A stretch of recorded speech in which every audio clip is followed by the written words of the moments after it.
Subscribe करें Avadhnama news. Subscribe button पर click करें, फिर राइट साइड में बने बेल पर भी क्लिक करें ताकि आपको हमारे वीडियोस की नोटिफिकेशन मिलती रहे।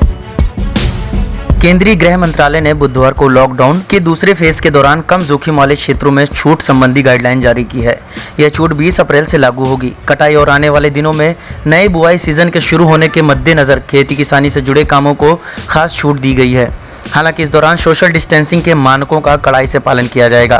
फ्लैट्स के निर्माण को भी शर्तों के साथ सीमित छूट दी गई है। लॉकडाउन के दूसरे फेज के दौरान इन गतिविधियों पर छूट रहेगी। हेल्थ सर्विसेज चालू रहेंगी। खेती से जुड़ी सभी गतिविधियां चालू रहेंगी। किसानों और कृषि मजदूरों को हार्वेस्टिंग से जुड़े काम करने की छूट रहेगी। कृषि उपकरणों की दुकानों, उनके मरम्मत और स्पेयर पार्ट्स की दुकान खुली रहेंगी।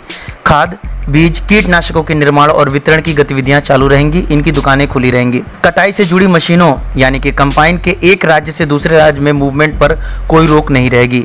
मछली पालन से जुड़ी गतिविधियां, ट्रांसपोर्ट चालू रहेंगी। दूध और उससे बने उत्पाद के प्लांट और इनकी सप्लाई चालू रहेगी।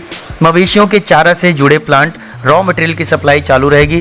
ग्रामीण क्षेत्रों में जो म्युनिसिपल कॉर्पोरेशन या म्युनिसिपैलिटी के तहत ना हो में काम करने वाले उद्योगों को छूट रहेगी।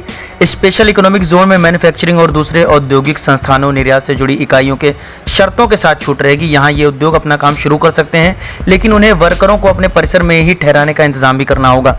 वर्करों को वर्क प्लेस पर लाने की जिम्मेदारी नियोक्ता की होगी और इस दौरान सोशल डिस्टेंसिंग के मानकों का पालन करना होगा। दवा, फार्मा खुली रहेंगी। सड़क की मरम्मत और निर्माण को छूट जहां पर भीड़ ना हो। बैंक शाखाएं, एटीएम, पोस्टल सर्विसेज चालू रहेंगी। ऑनलाइन टीचिंग और डिस्टेंस लर्निंग को प्रोत्साहित किया जाएगा।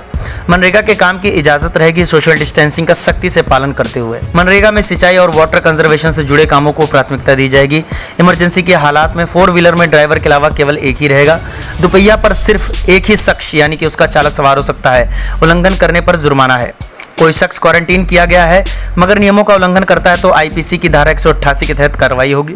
तेल और गैस सेक्टर का ऑपरेशन चालू रहेगा। इनसे जुड़ी ट्रांसपोर्टेशन, डिस्ट्रीब्यूशन, स्टोरेज और रिटेल से जुड़ी गतिविधियां चलती रहेंगी।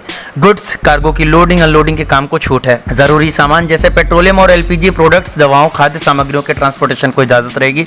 सभी ट्रक और गुड्स कैरियर व्हीकल्स को छूट रहेगी। एक ट्रक में 2 ड्राइवरों और एक हेल्पर की इजाजत।